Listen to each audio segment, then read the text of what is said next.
Hello friends, स्वागत है आप सभी का बिहार नमन जीएस में। मित्रों, आज दिनांक 26/12/2021 रविवार को माननीय Bihar police subordinate service commission के द्वारा बिहार दरोगा का पेपर आयोजित करवाया गया है। और यह प्रथम शिफ्ट में जो पेपर आयोजित करवाए गए हुए हैं, उन प्रथम शिफ्ट के पेपर में जो भी प्रश्न हम चर्चा करेंगे वो सारा का सारा प्रश्न स्मृति आधारित है। यानी जिन बच्चों ने पेपर दिया है उनके स्मृति के आधार पर प्रश्नों को तैयार करके उनके बिल्कुल सटीक और 100% सही उत्तर दिए गए हैं बिहार नमन जीएस के द्वारा। तो आज का पेपर का एनालिसिस करेंगे तो देखेंगे साथियों कि आज के पेपर में बीपीएसएससी के द्वारा लगभग हर विषय को टच किया गया है। आप देखेंगे तो मैथ का पेपर जो प्रश्न पूछे गए हैं उसमें से 5 से 6 क्वेश्चन मैथ के पूछे गए हैं। रीजनिंग के प्रश्न देखेंगे तो 3 से 4 प्रश्न रीजनिंग के पूछे गए हैं। इसी प्रकार से हिस्ट्री, इसी प्रकार से geography, ecology and environment, science and technology, polity, बाकी हर सेक्शन से प्रश्न पूछे गए हैं। यहाँ ध्यान दीजिएगा, बिहार स्पेशल प्रश्न इसमें नहीं पूछे गए हैं। तो हम लोग शुरू करते हैं कि इनमें से आज जो सबसे महत्वपूर्ण प्रश्न जो सब सारे प्रश्न बच्चों ने बनाया होगा, और क्वेश्चन जो था वह क्वेश्चन बिल्कुल मॉडरेट था। आयोग के द्वारा बिल्कुल संतुलित अवस्था में प्रश्न तैयार किया गया और प्रश्न को बिल्कुल संतुलित भी कहा जा सकता है। तो इन्हीं में से जो मस्तिष्क पर आधारित था प्रश्न, उनको हम लोग चर्चा करने का प्रयास करते हैं। और आप लोग अपने अपने आंसर की मिला लेना। जो भी प्रश्न आप कुछ पेपर देकर के आओगे प्रथम शिफ्ट में, तो उनके क्या क्या उत्तर होंगे इसमें से मिला करके आप अपने मेंस की तैयारी में लग जाएंगे। मित्रों, हम लोगों ने इसे तैयार करने के लिए बहुत मेहनत किया है, इसलिए आपसे अनुरोध है कि आप हमारे चैनल को सब्सक्राइब करें, लाइक करें और इसे अपने मित्रों में ज़रूर शेयर करें। तो चलिए शुरू करते हैं। आज का पहला प्रश्न है,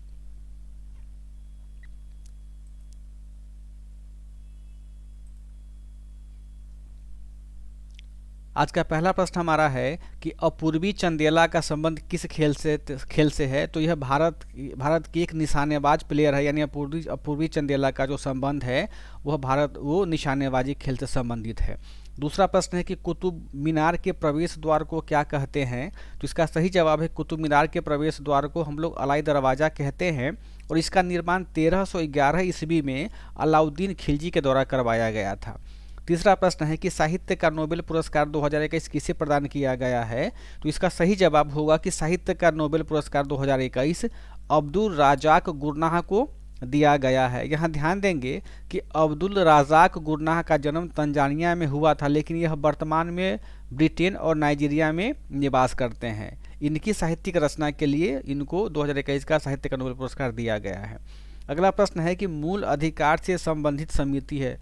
यह प्रश्न हो सकता है कि थोड़ा सा परिवर्तित रूप में लिखा गया हुआ हो।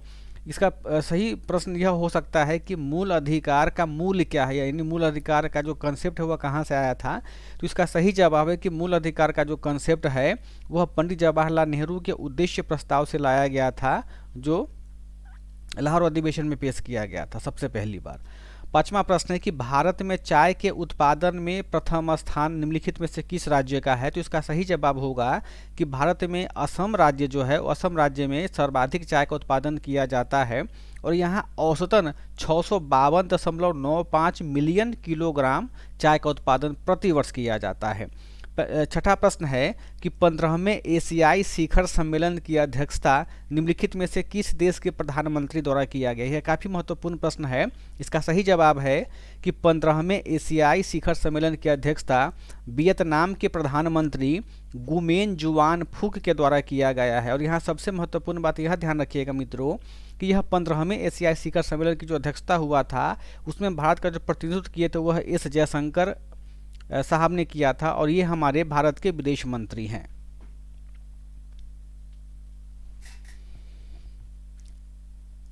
सातवां प्रश्न है कि शिवाजी ने अपनी राजधानी कहाँ बनाया था। तो ध्यान रखेंगे कि शिवाजी ने अपनी राजधानी रायगढ़ बनाया था, और रायगढ़ कहाँ है, महाराष्ट्र में है। अगला प्रश्न है निसार किसके सहयोग से बना, या निसार जो है एक मिशन है, उनमें से कौन से सहभागी देश है या कौन से सहभागी अंतरिक्ष कंपनी है। तो उसका सही जवाब है निसार जो है वह एक अर्थ ऑब्जर्विंग मिशन है, जिसे अमेरिका की अंतरिक्ष एजेंसी नासा और इंडिया की अंतरिक्ष एजेंसी इसरो के द्वारा सम्मिलित रूप से साझा किया गया और सम्मिलित रूप से इसको पूरा करने का प्रयास किया जाएगा। प्रश्न संख्या 9 है कि 2024 में ओलंपिक खेल का मेजबान देश कौन है, या फिर 2024 में ओलंपिक खेल की मेजबानी कौन करेगा। इसका सही जवाब है फ्रांस। और यहाँ ध्यान रखेंगे 2024 में जो ओलंपिक खेल का आयोजन किया जाएगा वह फ्रांस के पेरिस शहर में किया जाएगा। अगला प्रश्न है कि भारत का सबसे उत्तरी बिंदु क्या है। यह काफ़ी समान सा प्रश्न है, तो इसका सही जवाब है कि भारत का सबसे उत्तरी बिंदु इंदिरा कोल है। अगला प्रश्न है कि 7वीं योजना का समय निम्नलिखित में से कौन सा है, या 7वीं योजना की अवधि कब थी। तो इसका सही जवाब है कि 7वीं योजना की अवधि 1985 से 1990 के बीच में थी।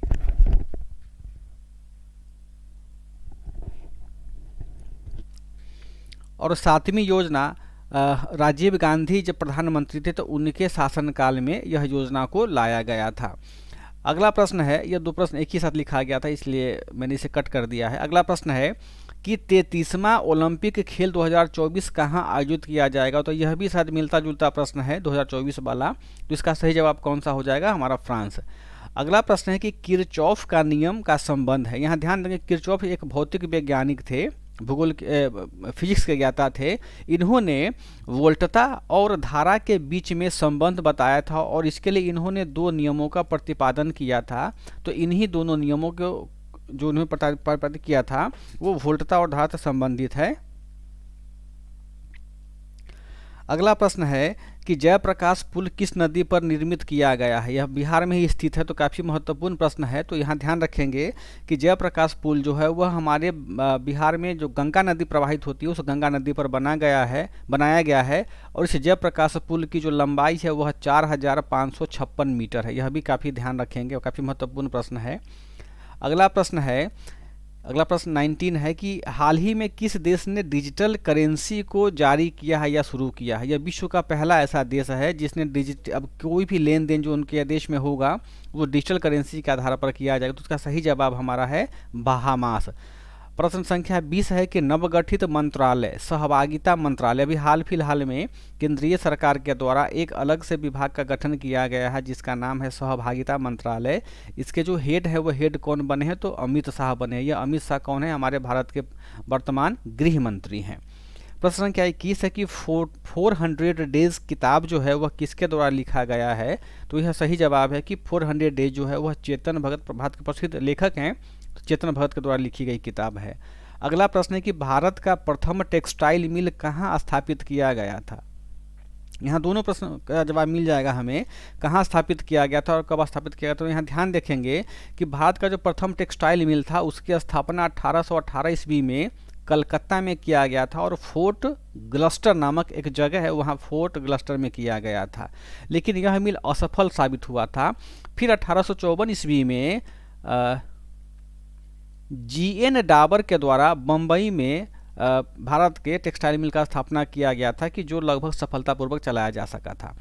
अगला प्रश्न है, करंट अफेयर का प्रश्न है कि मलेशिया का 16वां राजा हाल ही में कौन बना है। तो इसका बहुत अच्छा प्रश्न है। इसका सही जवाब है कि सुल्तान अब्दुल्ला को मलेशिया का 16वां राजा बनाया गया है या चुना गया है। अगला प्रश्न है, किसकी सिफारिश पर मौलिक कर्तव्य भारतीय संविधान में शामिल किया गया था। इसका सही जवाब है सरदार स्वर्ण सिंह समिति की सिफारिश पर भारत के संविधान में मौलिक अधिकार को शामिल किया गया था। और यह जो मौलिक अधिकार जब शामिल किया गया था वह 42वां संविधान संशोधन अधिनियम 1976 के द्वारा समाहित किया गया। अगला प्रश्न है कि भारत का जो संघीय न्यायालय है वह संघीय न्यायालय का जो अस्तित्व है वह किस अधिनियम के तहत सर्वप्रथम लाया गया। तो इसका सही जवाब है गवर्नमेंट ऑफ इंडिया एक्ट यानी भारत सरकार अधिनियम 1935 में भारत के संघीय न्यायालय यानी सुप्रीम कोर्ट के विषय में चर्चा किया गया और इसके गठन की भी चर्चा की गई है। अगला प्रश्न है कि बिहार के नए DGP कौन बने हैं। इसका सही जवाब है कि SK सिंघल यानी इनका पूरा नाम है संजीव कुमार सिंघल साहब को बिहार का नया DGP चुना गया है। अगला प्रश्न है कि अशोक चक्र का गठन कब किया गया। यहाँ ध्यान रखेंगे अशोक चक्र एक वीरता पुरस्कार है जो सैनिकों को प्रदान किया जाता है। इसी संदर्भ में आयोग ने पूछा है कि अशोक चक्र का सबसे प्रथम गठन कब किया गया। तो ध्यान रखेंगे अशोक चक्र का सर्वप्रथम गठन किया गया था 4 फरवरी 1952 ईस्वी को और सबसे पहले 26 जनवरी 1952 ईस्वी को इसे प्रदान किया गया था।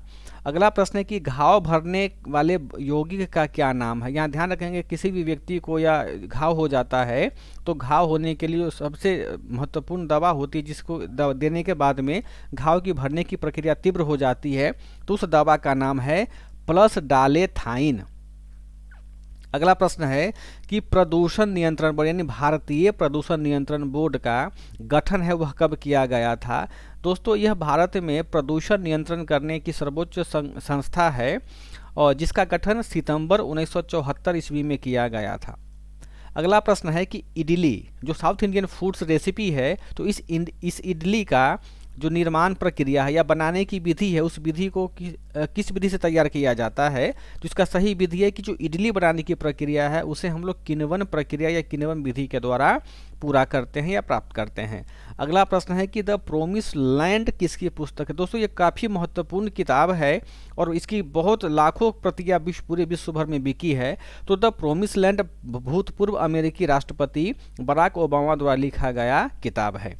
अगला प्रश्न है कि 2001 के अनुसार भारत की जनगणना कितनी थी या जनसंख्या कितनी थी। यहाँ ध्यान रखेंगे साथियों 2001 का सेंसस पूछा है, 2011 का नहीं पूछा है बीपीएससी ने दरोगा के पेपर में।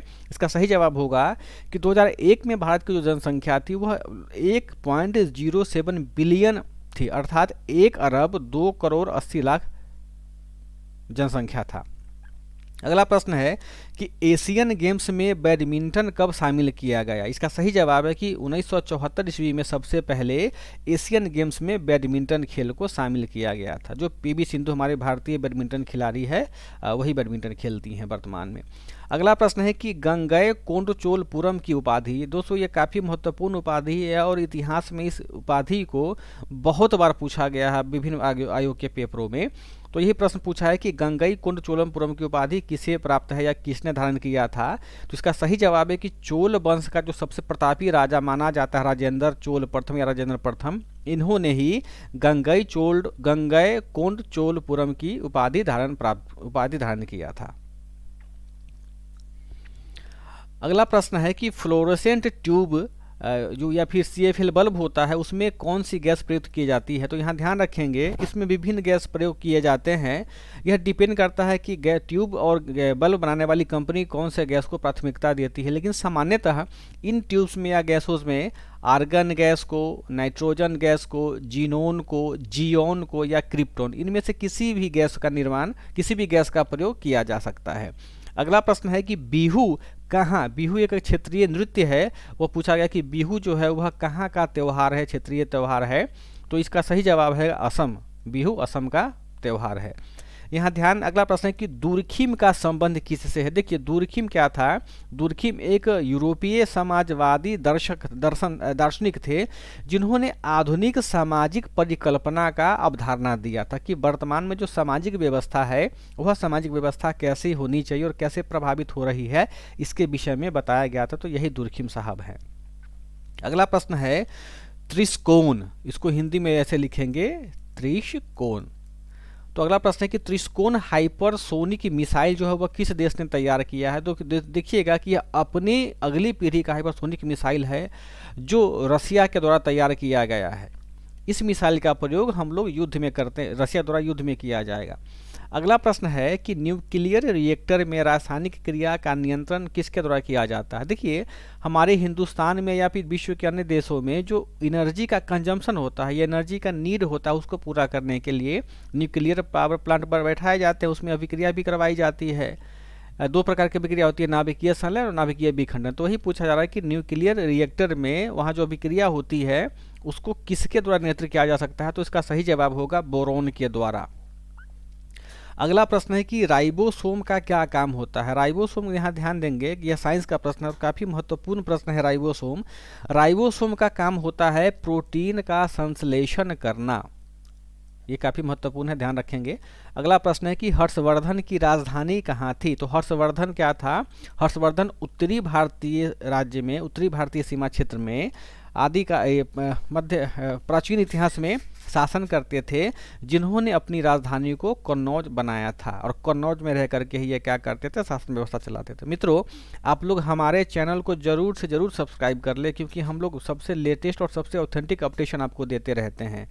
अगला प्रश्न है कि परमवीर चक्र 2020 कितने लोगों को दिया गया है? इसका सही जवाब है टोटल 14 लोगों को परमवीर चक्र पुरस्कार से सम्मानित किया गया है। यह भी वीरता पुरस्कार होता है जो सामान्यतः भारतीय सैनिकों को प्रदान किया जाता है भारत के माननीय राष्ट्रपति के द्वारा। अगला प्रश्न है कि नादिर उल असर की जो उपाधि है, उस उपाधि ने जहांगीर ने किसको प्रदान किया था? यहाँ ध्यान देंगे कि जहांगीर के दरबार में एक उस्ताद मसूर नाम के बहुत प्रसिद्ध चित्रकार रहते थे। तो इनकी चित्रकारी से जहांगीर इतने प्रभावित हुआ करते थे कि जहांगीर ने उस्ताद मंसूर को नादिर उल असर का उपाधि प्रदान किया था या दिया था। अगला प्रश्न है QIM यानी क्वाइट इंडिया मूवमेंट अर्थात भारत छोड़ो आंदोलन के समय भारत का जो वायसराय था वो वायसराय कौन था? तो इसका सही जवाब है लॉर्ड लिनलिथगो। यहाँ देखेंगे कि लॉर्ड लिनलिथगो का जो समयकाल होता है वह 1936 से लेकर के 1943 तक होता है और हमारा भारत छोड़ो आंदोलन 1942 में हुआ था। इस प्रकार हम देखते हैं कि भारत का जो क्वाइट इंडिया मूवमेंट के समय में भारत का जो वायसराय थे वो थे लॉर्ड लिनलिथगो। अगला प्रश्न है नामदफा राष्ट्रीय पार्क कहाँ स्थित है? इसका सही जवाब है कि नामदफा राष्ट्रीय पार्क हमारे भारत के अरुणाचल प्रदेश राज्य में स्थित है। अगला प्रश्न है गांधार कला किससे संबंधित है? देखो, गांधार कला यह एक आर्किटेक्चर शैली है जो वास्तव में कि जिसमें मूर्ति निर्माण कराया जाता है। यह वास्तव में भारतीय और ईरानी कला का सम्मिश्रण कहा जाता है। इसमें भगवान बुद्ध की मूर्तियां भी बनाई गई हैं। अगला प्रश्न है कि डिस्कस थ्रो का भार का मतलब हुआ कि वजन कितना होता है। अब यहाँ ध्यान देंगे कि डिस्कस थ्रो जो होता है वह गोला फेंक को बोलते हैं और इसमें गोला फेंक में जो वजन होता है डिस्कस थ्रो का वह 2 कैटेगरी में तय किया जाता है। पहला कैटेगरी होता है पुरुषों का, दूसरा कैटेगरी होता है महिलाओं का। तो जो पुरुषों के लिए गोला का वजन होता है वह वजन होता है 2 किलो और इसका व्यास होता है 22 सेंटीमीटर। व्यास का मतलब हुआ कि एक गोला ऐसा होगा जिसका कि पूरा डिस्टेंस यहाँ से इसी को व्यास बोलते हैं, यह होगा हमारा 22 सेंटीमीटर। महिलाओं के लिए इस जो गोला फेंक होता है उसका वजन होता है 1 किलो और इसका जो व्यास होता है यह छोटा होता है, इसका व्यास लगभग 18 सेंटीमीटर के आसपास होता है। अगला प्रश्न है सुमंगल ऐप, बहुत ही प्रसिद्ध और फेमस ऐप है। यह उसी के ऐप के बारे में पूछा गया कि सुमंगल ऐप का संबंध किससे है? तो इसका सही जवाब है कि सुमंगल ऐप जो है वह उड़ीसा राज्य के द्वारा चालू किया गया है और यह राज्य में अंतरजातीय विवाह को प्रोत्साहित करने के लिए इस ऐप का निर्माण किया गया है। अगला प्रश्न है कि अफीम युद्ध किस संधि से समाप्त हुआ था? यहाँ ध्यान रखेंगे अफीम युद्ध का मतलब है कि अफीम की खेती के संदर्भ में जब अफीम की खेती हुआ करती थी चाइना प्रांत में, तो चाइना और विदेशी साम्राज्यवाद यानी विशेषकर अंग्रेजों के बीच में अफीम की खेती को लेकर के बराबर युद्ध हुआ करता था, जिसको कि 29 अगस्त 1842 ईस्वी को नानजिंग की संधि के द्वारा लगभग समाप्त कर लिया गया। इसका सही जवाब होगा कि अफीम के युद्ध की संधि को नानजिंग संधि के द्वारा समाप्त किया गया। अगला प्रश्न है कि यूटोपिया पुस्तक के लेखक कौन है? यहाँ ध्यान रखेंगे यूटोपिया पुस्तक के जो लेखक है वह है सर टॉमस मोर। यहाँ ध्यान रखेंगे मित्रों कि सर टॉमस मोर जो हैं यह एक बहुत बड़े लेखक हैं, दार्शनिक है और इन्होंने इस यूटोपिया पुस्तक में एक काल्पनिक विश्व की परिकल्पना किया है। इन्होंने एक एज्यूम किया है कि एक ऐसा विश्व होगा जो इनके कल्पनाओं से भरा हुआ है। उस विश्व में कैसे कैसे लोग रहेंगे, कैसे कैसे वहाँ का एनवायरनमेंट होगा, उन सब के विषय में सर टॉमस मोर साहब ने अपने विचार प्रकट किए हैं। अगला प्रश्न है कि दूध में कौन सा शक्कर पाया जाता है? यह भी काफ़ी महत्वपूर्ण प्रश्न है। तो इसका सही जवाब हुआ कि दूध में लैक्टोज पाया जाता है। लैक्टोज एक प्रकार का शुगर का किस्म होता है जो यहाँ पर पाया जाता है। अगला प्रश्न है कि वाटरमैन ऑफ इंडिया किसे कहा जाता है। यहाँ ध्यान रखेंगे कि वाटरमैन ऑफ इंडिया का मतलब हुआ कि भारत में जल को संरक्षित करने के लिए सबसे ज़्यादा जो काम किए हैं वो काम किए हैं राजेंद्र सिंह ने, और इनका जन्म राजस्थान के अलवर ज़िले में हुआ था, इसीलिए इनको कहा जाता है वाटरमैन ऑफ इंडिया। और इन्होंने, चूँकि राजस्थान में वैसे भी पानी की दिक्कत है, लेकिन राजस्थान में राजेंद्र सिंह ने वाटर कंजर्वेशन के लिए बहुत ही बेहतर काम किया, इसलिए उनको वाटरमैन ऑफ इंडिया कहा जाता है।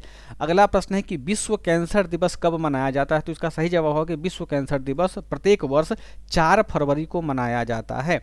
अगला प्रश्न है कि सीवीसी का फुल फॉर्म क्या है या इसका पूरा नाम क्या है। इसका सही जवाब होगा कि सीवीसी का पूरा नाम सेंट्रल विजिलेंस कमीशन है। सेंट्रल विजिलेंस कमीशन क्या है? भारत सरकार का एक संस्थान है या संगठन है या उनका उपक्रम है जो भारत सरकार के कर्मचारियों एवं अधिकारियों पर भ्रष्टाचार के जो मामले दर्ज होते हैं उन मामलों को यह निष्पक्ष जांच करता है। अगला प्रश्न है कि ओरुनोदोई योजना का संबंध किस राज्य से है, यानी ये ओरुनोदोई योजना किस राज्य का है। तो इसका सही जवाब होगा असम राज्य का है। यहाँ ध्यान देंगे साथियों कि ओरुनोदोई योजना असम सरकार के द्वारा महिला सशक्तिकरण के लिए किया गया है। इनमें महिलाओं को एजुकेशन, महिलाओं को फाइनेंशियल असिस्टेंस भी प्रदान किया जाता है। अगला प्रश्न है कि फिट इंडिया मोबाइल ऐप, जो फिट इंडिया मोबाइल ऐप है वह किस मंत्रालय के द्वारा शुरू किया गया है। तो इसका सही जवाब होगा कि फिट इंडिया मोबाइल ऐप केंद्रीय युवा एवं खेल मंत्रालय के द्वारा जारी किया गया है, और इसको जारी किया गया है अनुराग ठाकुर के द्वारा। साथियों, ये जितने भी प्रश्न के उत्तर है, यह सभी प्रश्न के उत्तर हम लोगों ने बहुत बार क्रॉस चेक किया है, इसमें गलती होने की बिल्कुल नगण्य चांसेस हैं। तो आप इन सारे प्रश्नों के जो भी आप लोग पेपर देकर के आए होंगे तो इसको बिल्कुल ऐसे ही मिलाएं और आप याद करें कि हमने किस प्रश्न का उत्तर क्या मारा है, और उस आधार पर आप अपने मेंस की तैयारी में अभी से ही लग जाएं। अगला प्रश्न है कि एंकर शब्द किस खेल से संबंधित है, या एंकर शब्द का प्रयोग किस खेल में किया जाता है। यहाँ ध्यान रखें, एंकर, जैसे कि हम लोग क्रिकेट खेलते हैं, क्रिकेट में जैसे बोलते हैं अंपायर बोलते हैं, थर्ड अंपायर बोलते हैं, उसी प्रकार रिले रेस का मतलब है कि एक मतलब लोगों का हुजूम होता है जो साथ में दौड़ते रहते हैं, तो इसी रिले रेस में क्या है, एंकर शब्द का प्रयोग किया जाता है। अगला प्रश्न है कि क्वाड में शामिल देश कौन है। देखिएगा, क्वाड क्या है कि क्वाड एक अंतर्राष्ट्रीय वैश्विक संगठन है जिसमें दुनिया के 4 देश शामिल हैं। पहला है अमेरिका, जापान, भारत, ऑस्ट्रेलिया। यहाँ ध्यान देंगे कि क्वाड देश की जो संकल्पना है उसको सबसे पहले जापान सरकार ने इनिशिएट किया था। अगला प्रश्न है कि भारत का आकार कितना है, यानी भारत का जो क्षेत्रफल हमसे पूछा जा रहा है वह क्षेत्रफल कितना है। तो लगभग इसका क्षेत्रफल जो है वह 32 लाख वर्ग किलोमीटर है। इसको अगर हम डिजिट में देखेंगे तो लगभग 32,87,000 किलोमीटर स्क्वायर या वर्ग किलोमीटर भारत का क्षेत्रफल है। अगला प्रश्न है कि फजल अली आयोग का संबंध किससे है। यह काफ़ी महत्वपूर्ण है। देश आज़ाद होने के बाद में 1953 में भारत के न्यायाधीश श्री फजल अली के द्वारा राज्य पुनर्गठन करने के लिए भारत सरकार के द्वारा एक आयोग का गठन किया गया था। तो इसी गठन के बारे में पूछा जा रहा है कि फजल अली आयोग का संबंध किससे है। तो इसका संबंध है राज्य पुनर्गठन से। यहाँ ध्यान रखेंगे, फजल अली साहब जो थे वो भारत के न्यायाधीश थे। अगला प्रश्न है कि ज्ञानपीठ पुरस्कार किससे संबंधित है। यह भी प्रश्न था कि ज्ञानपीठ पुरस्कार 2020-21 किसे दिया गया। तो समझ लेते हैं सारे प्रश्नों के कंसेप्ट्स को। तो ज्ञानपीठ पुरस्कार जो होता है वह साहित्य के क्षेत्र में दिया जाता है, और अभी हाल फिलहाल में कुछ दिनों पहले ही भारत सरकार के द्वारा 56वां और 57वां ज्ञानपीठ पुरस्कार की घोषणा कर दी गई है। तो यहाँ ध्यान दें, 56वां जो ज्ञानपीठ पुरस्कार 2021 है यह असम के साहित्यकार नीलमणि फुकन को प्रदान किया जाएगा, और 57वां जो ज्ञानपीठ पुरस्कार है वह दामोदर मऊओजी, यहाँ ध्यान देंगे, दामोदर मऊओजी को दिया जाएगा, जो कि एक कोंकणी साहित्यकार हैं। कोंकण लिटरेचर साहित्य की भाषा है, तो वही कोंकण में इन्होंने साहित्य की रचना किया है। अगला प्रश्न है कि ओडोमीटर से क्या मापा जाता है। देखिएगा कि ओडोमीटर क्या है। ओडोमीटर दूरी का मापक है। अब कैसे मापक है समझते हैं कि हम लोग मोटरसाइकिल में या फोर व्हीलर में देखेंगे ना कि वो जब हम डिस्टेंस सफ़र कर रहे होते हैं तो डिस्टेंस बढ़ता रहता है, तो उसी डिस्टेंस को तय करने का वो उस मीटर का नाम है ओडोमीटर। अगला प्रश्न है कि वन अनुसंधान संस्थान का जो मुख्यालय है वह मुख्यालय कहाँ स्थित है। इसका सही जवाब होगा देहरादून।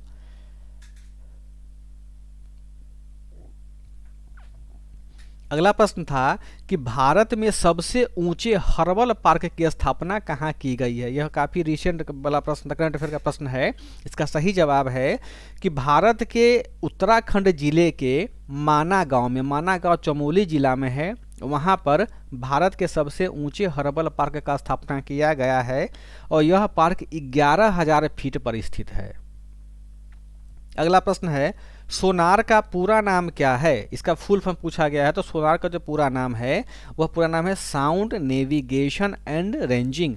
इसे सोनार से क्या नापा जाता है, सामान्यतः गहराई को मापा जाता है। ध्यान रखेंगे, इससे गहराई को मापा जाता है, यानी डेप्थ को।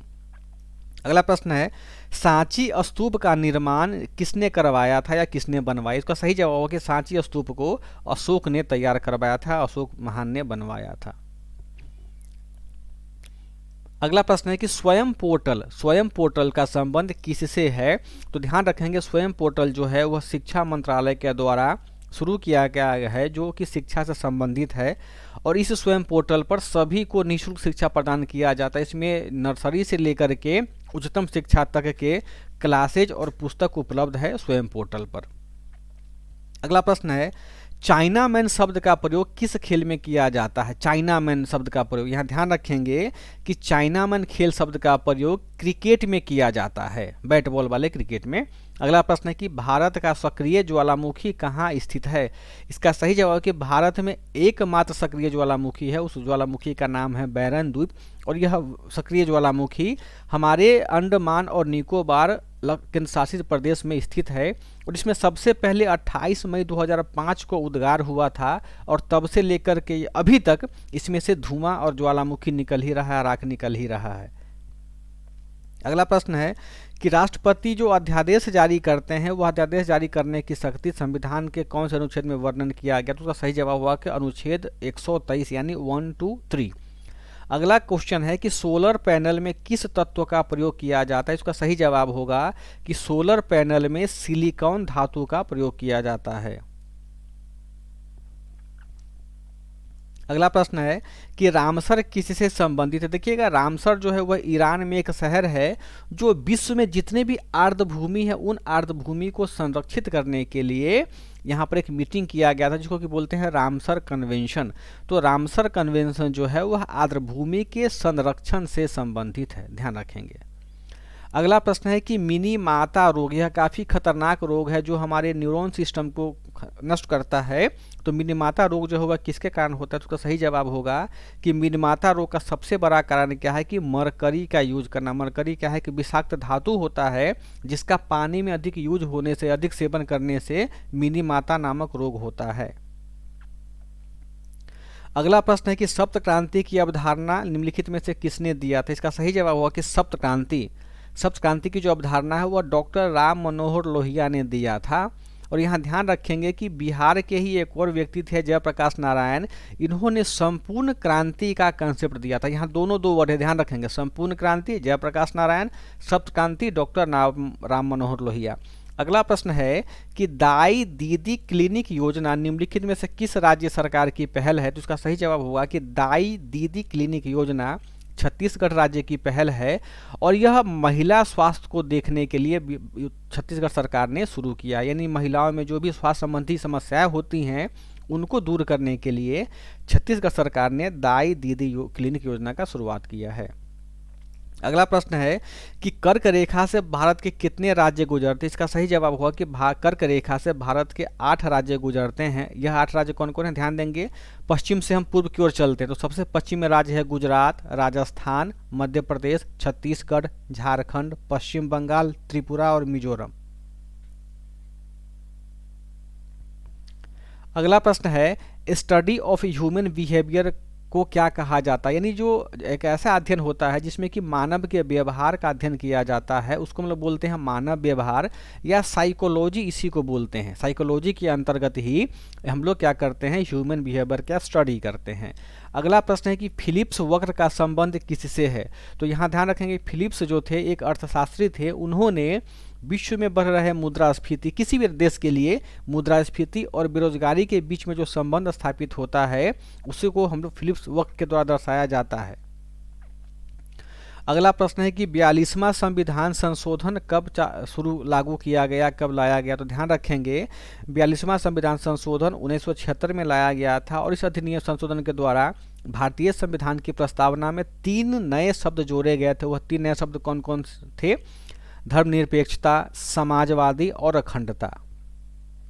अगला प्रश्न है कि वर्ग संघर्ष की अवधारणा किसने प्रस्तुत किया सबसे पहले? तो उसने बताया कि कार्ल मार्क्स ने सबसे पहले वर्ग संघर्ष की अवधारणा को प्रस्तुत किया था। अगला प्रश्न था कि अमीनो अम्ल निम्नलिखित में से कौन सा है? एक ऑप्शन, कुछ प्रश्न दिया गया था और कुछ इसमें सूत्र दिए गए थे। उसमें पूछा गया था कि इनमें से अमीनो अम्ल को कौन दर्शाता है? तो ध्यान रखेंगे, अमीनो अम्ल को N2H और COH का जो द्विबंध होता है वह द्विबंध दर्शाता है। अगला प्रश्न है कि हैप्पीनेस ऑल अराउंड के लेखक, यह एक पुस्तक है, हैप्पीनेस ऑल अराउंड के लेखक कौन है? तो यह भारतीय लेखक है, उनका नाम है अभिजीत गुप्ता। अभिजीत गुप्ता, तो अभिजीत गुप्ता ने हैप्पीनेस ऑल अराउंड नामक पुस्तक का रचना किया है। अगला प्रश्न है कि इम्पेक्स सूचकांक 2021 या 20 कौन जारी करता है और किसके द्वारा जारी किया गया है? यहाँ ध्यान रखेंगे, इम्पेक्स सूचकांक जो है वह बम्बई स्थित IMA यानी India migration now, India migration now एक गैर लाभकारी संस्था है जो बम्बई में स्थित है और यही रिपोर्ट जारी करता है। बेसिकली यह रिपोर्ट क्या होता है? यह रिपोर्ट हमारे माइग्रेशन का मतलब हुआ कि हमारे प्रवासन से संबंधित है, यानी भारत के विभिन्न देशों, विभिन्न राज्यों से किस राज्य में माइग्रेशन अधिक हुआ है और किस राज्य में माइग्रेशन कम हुआ है उसकी रिपोर्ट तैयार करता है। तो इस रिपोर्ट के आधार पर कहा गया है कि हमारा जो उत्तर प्रदेश राज्य है वहाँ से सबसे अधिक माइग्रेशन किया हुआ है। दिल्ली, गुजरात, बम्बई लोग जाते हैं, इनकी संख्या है 26%। और दूसरे स्थान पर हमारा बिहार राज्य आता है जहाँ पर 12% लोग क्या होते हैं, वहाँ के पॉपुलेशन का दूसरे राज्यों में जाते हैं रोजगार करने के लिए, शिक्षा के लिए। अगला प्रश्न है कि भारत का दूसरा प्रक्षेपण केंद्र, यानी 85वां प्रश्न हमारा है कि भारत का दूसरा प्रक्षेपण केंद्र कहाँ खोला गया है? यहाँ ध्यान देंगे कि इसरो के द्वारा अर्थात भारत सरकार के द्वारा तमिलनाडु के थूथुकुडी एक गांव है, उस थूथुकुडी गांव में भारत का दूसरा प्रक्षेपण केंद्र खोले जाने की संभावना है और वहां पर खुला भी, लगभग खोलने का कार्य पूरा किया जा चुका है। वहां पे काम तीव्र स्तर पर चलाया जा रहा है। अगला प्रश्न है कि पूरा का पूरा नाम क्या है? पूरा क्या है? पूरा एक संकल्पना था जो हमारे भारत के भूतपूर्व 11वें राष्ट्रपति श्री APJ अब्दुल कलाम के द्वारा दिया गया था। इसमें इन्होंने बताया गया था कि जो भी हमारे ग्रामीण क्षेत्र हैं, रूरल एरियाज़ हैं, उसी को हम क्या करेंगे, उसी को हम लोग शहर में बदलने का प्रयास करेंगे, यानी शहरीकरण वहाँ पर करेंगे ताकि हमारा माइग्रेशन भी रुकेगा और गांव का विकास भी होगा। तो पूरा का जो पूरा नाम है वह है provision of urban amenities to rural areas, यानी ग्रामीण क्षेत्रों में क्या करना है, जो अर्बन एमिनिटीज़ होता है, जो शहरी सुविधाएं होती हैं, वो सारे शहरी सुविधाओं का प्रोविजन हमको कहाँ करना है, रूरल एरियाज़ में करना है। अगला प्रश्न है कि संसद के 0 आवर का समय कब तय किया जाता है? देखिएगा 12 बजे के साथ 12 बजे का जो समय होता है 12 PM दोपहर का, उसी समय को संसद के 0 आवर को बोला जाता है क्योंकि इस समय कोई काम नहीं होता है। अगला प्रश्न था कि अल्फा, बीटा और गामा में किसकी वेदन क्षमता सबसे अधिक होती है? तो यहाँ ध्यान रखेंगे अल्फा, बीटा और गामा में सबसे अधिक वेदन क्षमता गामा किरण की होती है। साथियों, बिहार नमन GS ने अभी अपना दायित्व पूरा कर दिया है कि जितने भी प्रश्न हमारे मस्तिष्क में थे, जहाँ से कलेक्शन हो पाया था, हम लोगों ने सारे प्रश्न का जवाब बिल्कुल व्याख्या के साथ में बताया है। आप लोग इनका अवलोकन कर लें। इसका PDF भी हम डिस्क्रिप्शन में उपलब्ध करवा दे रहे हैं और आपसे एक अनुरोध है कि हमारे चैनल को ज़रूर से ज़रूर सब्सक्राइब कर लें। बहुत बहुत धन्यवाद। और आपको सभी दरोगा अभ्यर्थियों को मुख्य परीक्षा के लिए अभी से ही ढेर सारी शुभकामनाएं। आपका दिन अच्छा गुजरे, अच्छे से रहें। धन्यवाद।